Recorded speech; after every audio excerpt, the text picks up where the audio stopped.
वफाकी काबीना मुल्क में अटे जे बहरान वारे मामले की जांच लाइ कमेटी जोड़े छड़ी। वजीर आजम की सदसमा बाबत खुसूसी मुआविन फिरदौस आशिक अहमद इस्लामाबाद में प्रेस कॉन्फ्रेंस कंदे चयो त काबीना ज़ख़ीरो कंदड़ ऐं मुनाफ़िक़ोरनि ख़िलाफ़ कार्रवाई जो फ़ैसिलो कयो आहे।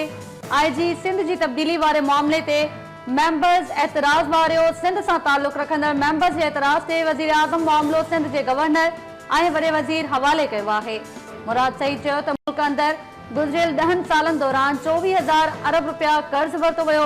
अॻूणे सदर आसिफ अली ज़रदारी 3 कैंप ऑफिसिस क़ाइम करे सिक्योरिटी जे नाले ते 163 अरब रुपयनि खां वधीक रक़म ख़र्च कई। वफाकी काबीना पारां IG लाइ सिंध हुकूमत पारां तजवीज़ थियल 5 नारा रद्द। काबीना कलीम इमाम जी तब्दीली वारे मंज़ूरी मुलतवी करे छॾी। वज़ीर आज़म इमरान खान जी सदारत हेठि काबीना इजलास में IG सिंध वारो मामलो वॾे वज़ीर गवर्नर सिंध हवाले करण जो फ़ैसिलो कयो वियो। वफाकी वज़ीर डॉक्टर फहमीदा मिर्ज़ा चयो आहे त काबीना वॾे वज़ीर मुराद अली शाह ऐं गवर्नर इमरान इस्माइल खे मामलो गॾियल तौर हल करण जी हिदायत कंदे नवां नाला तजवीज़ करे वफाकी हुकूमत खे उमाणण जी हिदायत कई आहे। गुज़िरियल ॾींहुं कराची जे दौरे दौरान वज़ीर आज़म वॾे वज़ीर सां मुलाक़ात दौरान कलीम इमाम जी तब्दीली जी ख़ातिरी कराई हुई।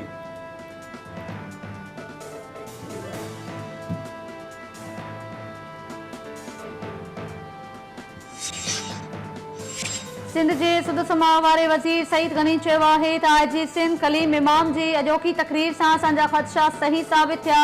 कराची में प्रेस कॉन्फ्रेंस कंदे सईद गनी चयो त मामलो वफाकी काबीना हल नथी करे छा गॾियल क़ौमुनि में वञणो पवंदो। KP पंजाब ऐं इस्लामाबाद जा IGs तब्दील थियण ते कंहिंखे बि एतराज़ न आहे। सिंध जो IG तब्दील करण सिंध हुकूमत जो अख्तियार आहे, पर ख़बर न आहे त माण्हुनि खे तकलीफ़ छो थी थिए। सिंध में IG जी तब्दीली ते बिटो मयार अख्तियार कयो पियो वञे। कलीम इमाम 2 साल इंतज़ार करे या रिटायर्ड थे। PTI शामिल थी हलीम आदिल जीअं साम्हूं अचे।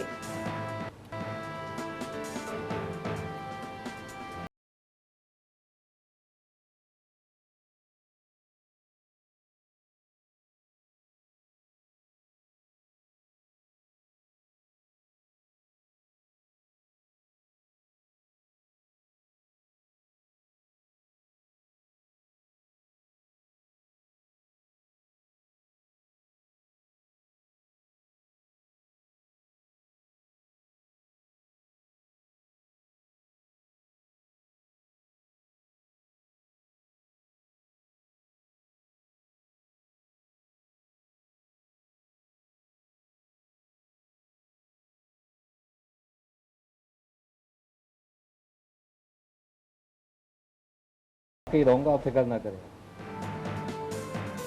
मुझे खिलाफ वॾी साज़िश थी आहे, एतिरो आसानी सां वञण वारो न आहियां। IG कलीम इमाम जे बयान ते सिंध पुलिस जी सरबराह जी तब्दीली वारे मामले में नओं मोड़ आणे छॾियो।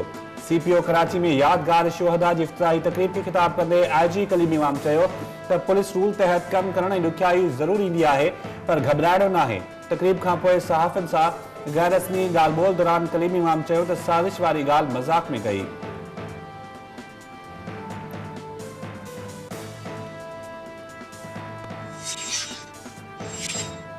कल वज़ीर आज़म ख़ातिरी कराई हुई त IG 24 कलाकनि में तब्दील थी वेंदो। समूरो प्रोसेस भी मुकम्मल आहे। IG पारां हाणे बयान सम्झ खां ॿाहिरि आहे।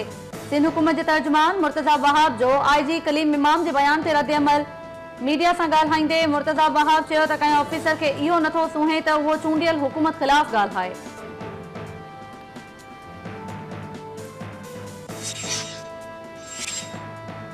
Sindh high court IG Sindh के हटाइण खिलाफ स्टे खत्म करे छॾियो। वफ़ाक ऐं सिंध हुकूमत के कानून मूजिब IG मुक़रर करण जो हुकुम। एडवोकेट जनरल सिंध पारां अदालत के IG मुक़ररी पुलिस एक्ट मूजिब करण जी ख़ातिरी बाद अदालत IG के हटाइण खिलाफ दाख़िल कयल दरख़्वास्त टुकराए छॾी।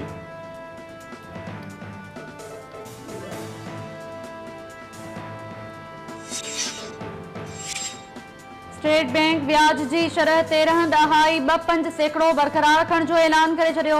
गवर्नर स्टेट बैंक वाक़द रज़ा कराची में प्रेस कॉन्फ्रेंस कंदे चयो त हलंदड़ साल महांगाई जी शरह 11 खां 12% रहंदी। एक्सपोर्ट जे शोबे में सुठे नमूने परफॉर्म करे रहिया आहियूं। रियल एस्टेट जा रेट्स बि रेंज में आहिनि। सुप्रीम कोर्ट सिंध हुकूमत के वाटर कमीशन की सिफारिशन ते अमल दरामद जो हुक्म ॾेई छॾियो। हर 15 ॾींहं अमल दरामद बाबति रिपोर्ट पेश करण की भी हिदायत। चीफ जस्टिस रिमार्क्स में चयो है सब पैसा हड़प करे विया पर सिंध में एक भी आरो प्लान न लॻो। अदालत सिंध थरकोल माइनिंग की ऑडिट रिपोर्ट बाबति जवाब जमा न कराइण ते कावड़ ज़ाहिर कंदे 158 अरब रुपयनि जे ख़र्चनि जा तफ़सील तलब करे वरिता। साफ़ पानी थरकोल अथॉरिटी जा केस गॾाए पेश करण की हिदायत।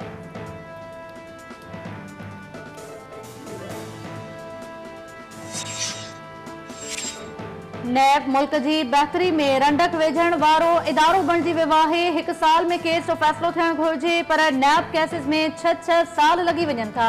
नैब 2 खां 5 सालन में रेफरेंस ठाहे थो ऐं 10 सालन ताईं माण्हुनि खे रगड़ो ॾिए थो। चीफ जस्टिस गुलज़ार अहमद जा सिंध जे शहरनि खे साफ़ पानी फ़राहम करण वारे केस में रिमार्क्स।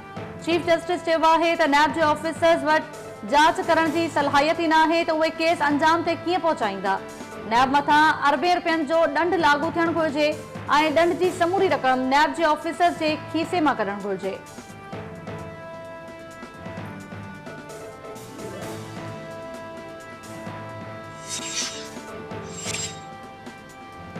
रेलवे में रुगो फुरलुट मतल आहे। रेलवे वटि न सिग्नल आहे न ट्रैक ऐं नई वरी बोगियूं।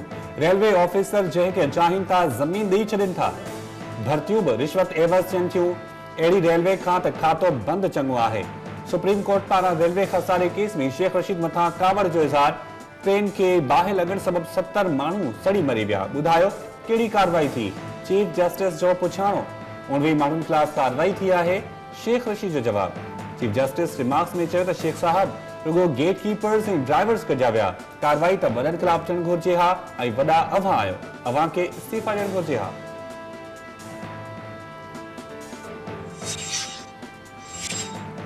सुप्रीम कोर्ट रेलवेज़ के नफ़े वारो इदारो बणाइण लाइ रेलवे वारे वज़ीर शेख रशीद खां 2 हफ़्तनि में बिज़नेस प्लान तलब करे वरितो।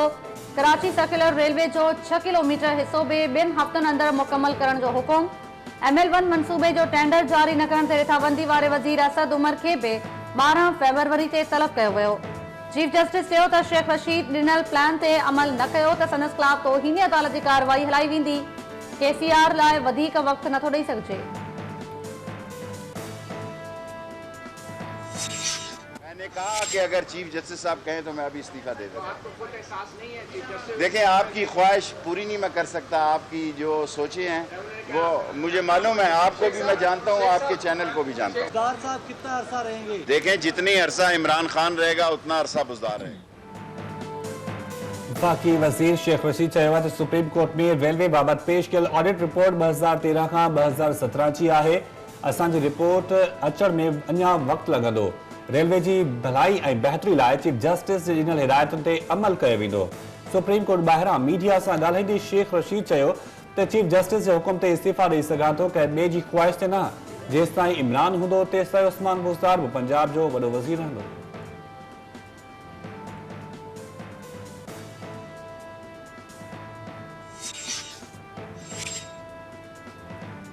सिंध हाई कोर्ट बल्दिया फैक्ट्री सानिए लियारी गैंगवार के मुख्य जवाबदार उज़ैर बलोच ऐं करप्शन केस में गिरफ्तार निसार मोराई बाबति JIT रिपोर्ट्स पधरियूं करण जो हुकुम ॾेई छॾियो।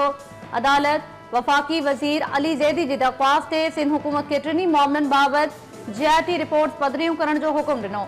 अदालत चयो आहे त अहिड़नि लिंग कंडारींदड़ सानियनि बाबति जांच लिकाइण जमहूरी हुकूमत ते सवालिया निशान आहे।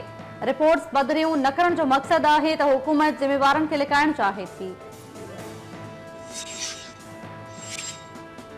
टंडो जाम वेझो छलगरी थाणे जी हद मां 3 ॾींहनि दौरान 3 लाश हथ। ॻोठ अलाह बचायो छलगरी में केले जे बाग मां तालो लॻल पेटी मां लाश मिलियो। इतला ते पुलिस पहुची लाश सिविल अस्पताल हैदराबाद मुंतक़िल करे छॾियो।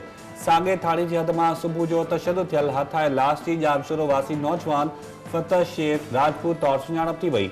मक़तूल महरान यूनिवर्सिटी जे सोलर एनर्जी शोबे में पहिरें साल जो शागिर्द हो। 3 ॾींहं अॻु बि साॻे हद मां हैदराबाद वासी नौजवान अमीर अली जो लाश मिलियो हो।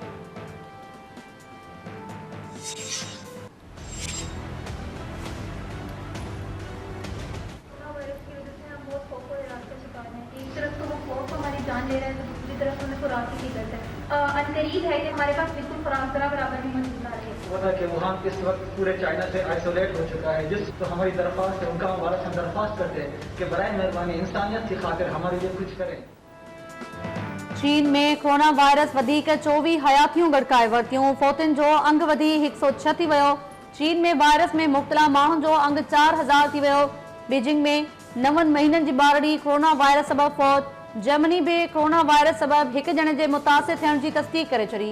वुहान में सिंध समेत पाकिस्तान जा 150 खां वधीक शागिर्द फाथल। वुहान यूनिवर्सिटी ऐं ॿियनि इदारनि में फाथल शागिर्दनि पारां जारी कयल वीडियो पैगाम ज़रिए मदद जी अपील।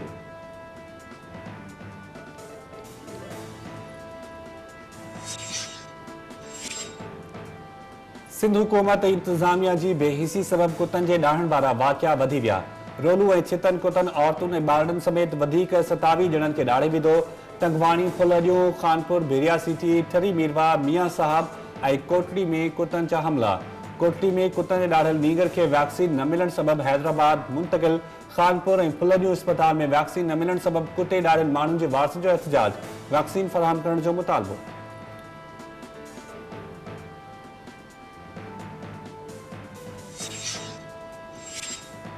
सेवण में इंडस हाईवे ते डंपर जे टक्कर में मोटरसाइकिल सवार 2 ॼणा फौत। सुञाणप झांगारा वासी गुलाम सरवर लाखो ऐं नईं शरीफ वासी अरबाब फासकेली तौर कई वई। जाम शुरू में टोल प्लाज़ा वटि वेन ब्रेक फेल थियण सबबि 5 कारनि सां टकराइजी वई। हिकु ॼणो ज़ख़्मी, ड्राइवर वेन छॾे फरार।